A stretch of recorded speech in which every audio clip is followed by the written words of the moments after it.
Buenos dias. Hola a todos.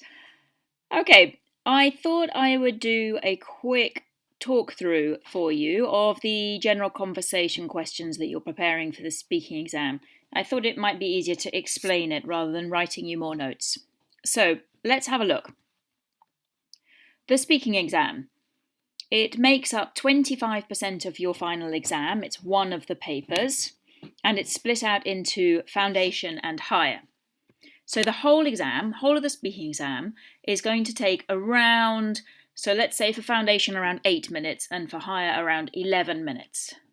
Okay, so it's not a long exam, but you have to pack a lot into it, so we're going to do a lot of practice for it. Right, there are 3 activities as part of the exam. The first one is a role play, the second one is a photo card, and the third is the general conversation. And the timing for the exam is split down around 2 minutes for the role play, 2 to 3 minutes for the photo card, and then the main bit really is this general conversation. So for foundation, you're looking at around 4 minutes, and for higher around 6 minutes. So it's about half the exam is on the general conversation. Now you know, for the Spanish exam, there are 3 themes, and all of these will be covered in the speaking exam. So one of them will be done on the photo card. So the photo will be of something relating to one of the themes, and then you'll have to answer questions about it. And then the other 2 themes are covered in the general conversation. Now, one of those you can nominate in advance. So you can say, I want to talk about theme 3 in general conversation. And that means it won't come up in the photo card. It will come up in the general conversation along with one other theme. So it means you get to prepare that in advance. You know you're going to have to talk for around 3 minutes on that theme, and you can really prepare those answers well. Now, because there are 2 themes in the general conversation, they have to both be covered fairly equally. So it has to be, there's a minimum amount of time that each one has to be spoken about, but it's basically half of the time has to be spent on each theme. So you may want to copy that out into your books as a guideline for what you have in the speaking exam. Okay, you can pause the recording here and copy that out into your book. It gives you a little bit of an overview of what you're going to do in the speaking exam. All right, and then we'll move on. So, what do you need to include? So the Marc scheme looks at communication, range and accuracy of language, pronunciation and intonation, and spontaneity and fluency. So I've broken this down to make it a little bit clearer. What you need to include. You need to include 3 tenses, 3 time frames. So you need to talk about the present, the past, and the future, at the very least. Okay? This goes for foundation and higher. The Marc schemes are pretty much the same for foundation and higher. The difference is that in foundation it says that you attempt these things. They may be a little bit wrong, they may not be exactly clear, but it can be seen that you've attempted them. Whereas in higher, it says that you consistently and accurately achieve them. So in foundation, you might be seen to be trying to do a past tense. You may get a little bit wrong, but you've tried it. In higher, it will be that you correctly form a past tense. Okay, so they're looking for the same things. It's just the accuracy with which you deliver them, which varies depending on whether it's foundation or higher. So, all of you need to be aiming to include 3 tenses, 2 explained opinions. So this is the I like Spanish food. Okay, that's an opinion. I like Spanish food because it is delicious and quite different from English food. That is an explained opinion.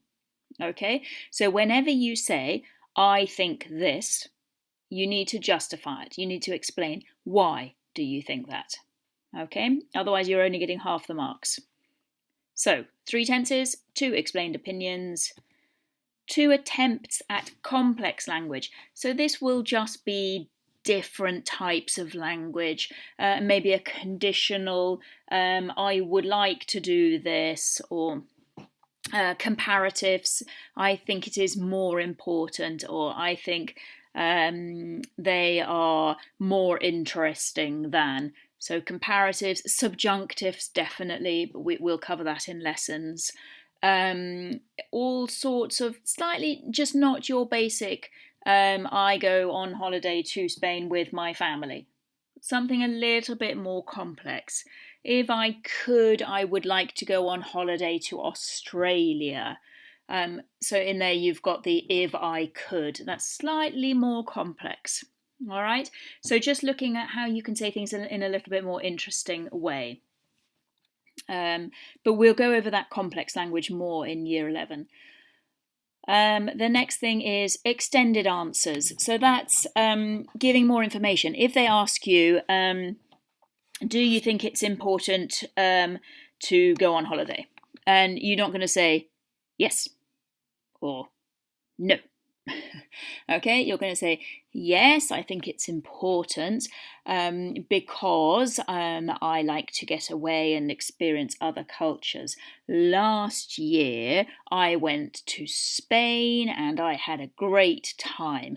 I hope to go again. Okay, so it's basically, can you waffle? That's your extended answers.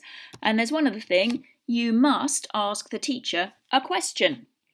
So this is relatively simple. So if they're saying, do you like to go on holiday? And you say, yes, blah, blah, blah, waffle, waffle. How about you? Okay, that's a question. Or what do you think? That's a question. It can be something simple like that. So we don't need to worry about that, but it must be included. Right, the last thing is looking at that pronunciation and spontaneity.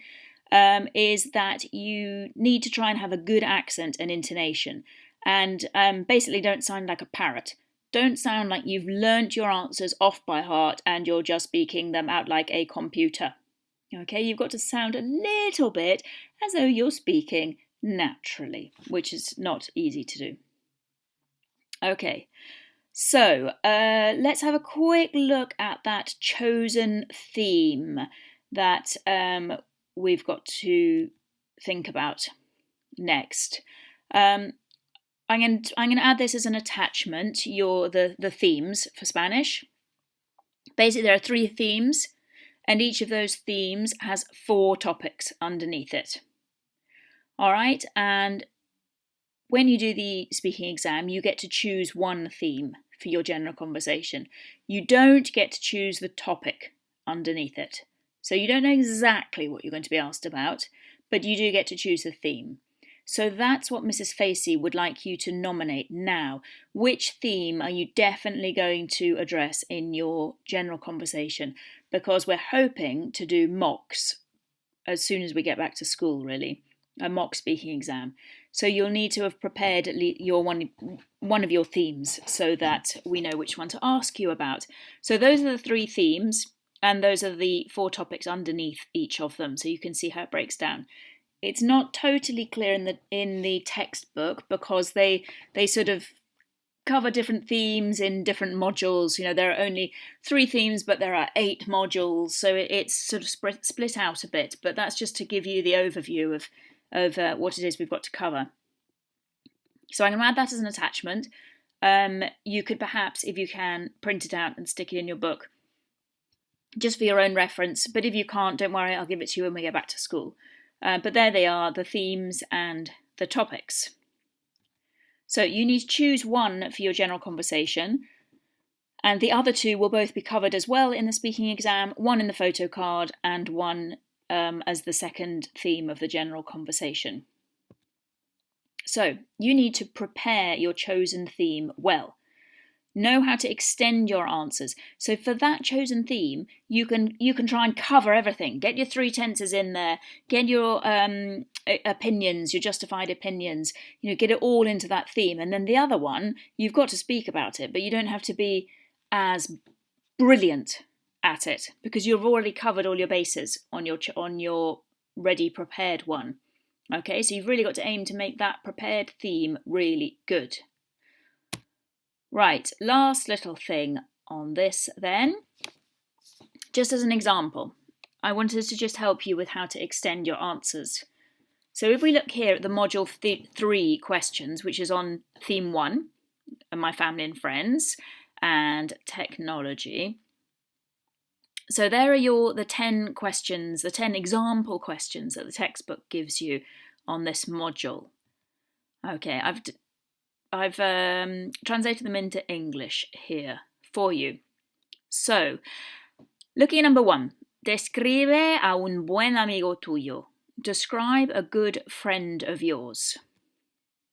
So, imagine you were asked that question. Describe a un buen amigo tuyo. Describe a good friend of yours.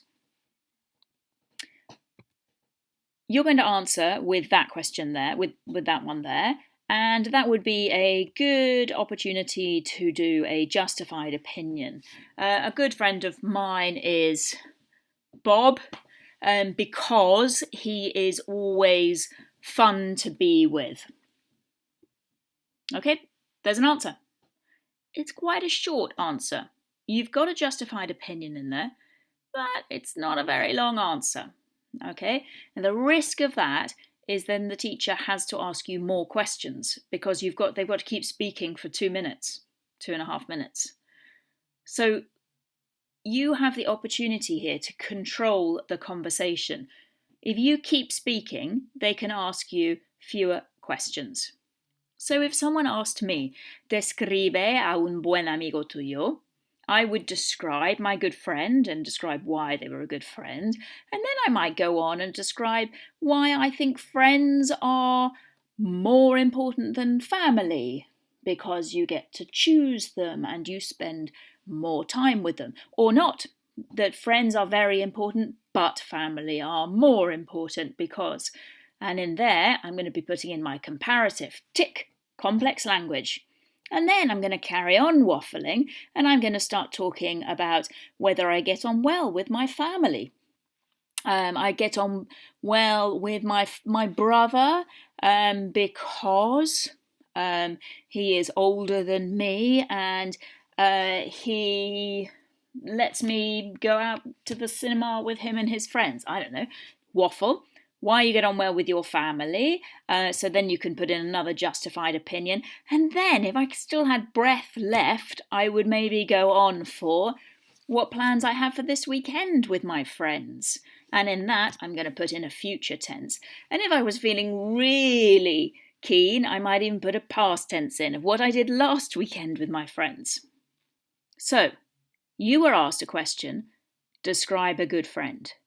You can say, I think a good friend is someone who is fun to be with. I think that friends are more important than family because I spend more time with them. And I get on well with my family, particularly my brother, but really I prefer to spend time with my friends. This weekend I'm going to go to the cinema with my friends because last weekend we went shopping and it was boring. So this weekend we're going to do something more fun. Okay?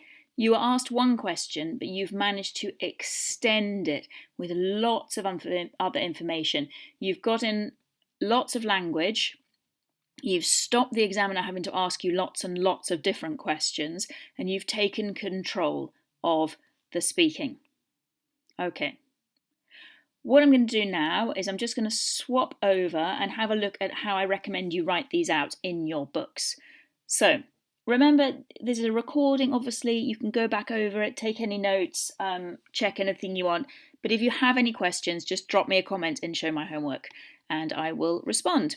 Okay? Right, let's have a look at how you might write these out in your books. Okay, so you've got your book here. And so you're going to put your date, whichever side you put the date. And then you're putting closure, work, I think something like that. Okay, then I would put them, you could have a general conversation heading. Okay, because that's the part of the exam that we're looking at here. Beautifully underlined, obviously, with a ruler. And then I would put them as, put the module. I know it's not the theme, but at least it will help you refer back. A lot of the vocab is organised by the module, and it will help you know where to look in the textbook. So we're looking at module 3. And then I would put the theme. So this one is theme 1, family. I think something like technology. Okay, that's what's covered in these. Module 1, theme 1, technology. Okay, underline your title, subtitle, whatever. Okay, and then I would write them down question by question. So number 1 was describe a un buen amigo tuyo, which is the masculine, or una buena amiga tuya, which is the feminine. Okay, if you want to, you could also add the English, just so that you know what it means. Describe, oh, that's meant to be a different colour. It looks the same colour, but anyway, maybe use a different colour. Describe a good friend of yours. Okay, what they're looking for here is a character description, not a physical description, really. Or you could say, oh, my best friend is Bob. He is 15 and he lives near me, and he is a good friend because da da da da, whatever. But generally, they're not looking for just a physical description, I would say. Right, describe a good friend of yours. So then you got it there. Then, oh, if only I had another colour. I don't think I've got another colour. Let's see if I've got a pencil in here. I've got a pencil. So then I would then write your answer. Now, so for this, you're looking for, I would say, 2 or 3 sentences answering this element of the question. What is a good friend? Okay.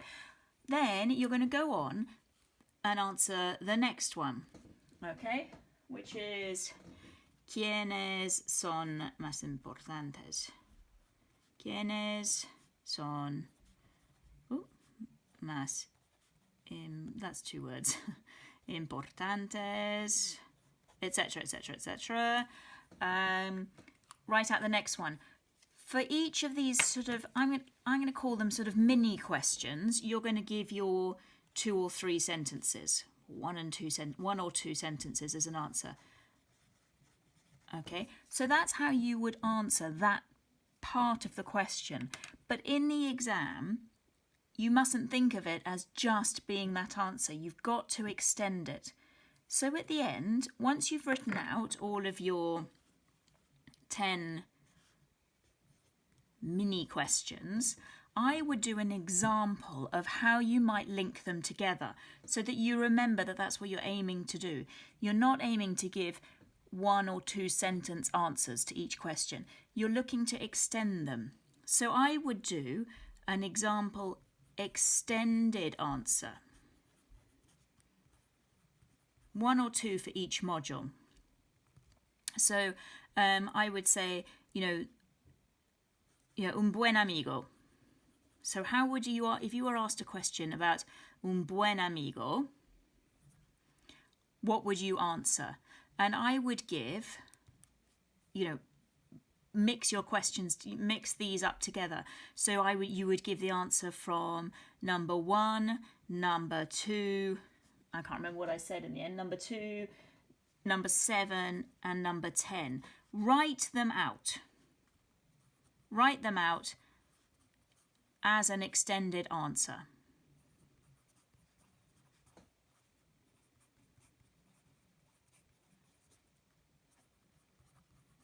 Okay, so this is the key. When you come to your speaking exam and you've got to answer a question on Module 3, you need to know how to link those questions together. Okay, so that you don't just give a really short answer. You combine all these things that you've prepared to give a really good extended answer. On this one, theme Module 3, I think there's, you maybe want to do a demo extended answer for the questions about family and friends, and then another one on technology. So I think there's a few questions about whether you think young people are addicted to their mobile phones, and then you could link that to talking about what applications you like to use, and maybe I think there's one random question about reading. So you could say, I like to read books on my phone. I don't know. But so I think there's two bits in here. So I would aim for an extended answer on family and an extended answer on technology. And then you'll have your 10 mini questions and answers first, and your 2 really good examples of an extended answer at the bottom. And then that's it. That's Module 3 done. Okay, so you've got 2 weeks to work on that, 1 week. 1 week to work on that, but there's no real deadline. This is just a really good job for you to get done while you've got some time at home. Okay, so don't feel stressed about it. There's not real deadlines. I'm here to mark it whenever you're ready. Okay, just work through them at your own speed. Send them to me, and I'll send back my thoughts on them. Okay, all right, and hopefully this will get you ready for a mock exam when we do get back to school. Any questions, just send them over on Show My Homework. All right, good luck.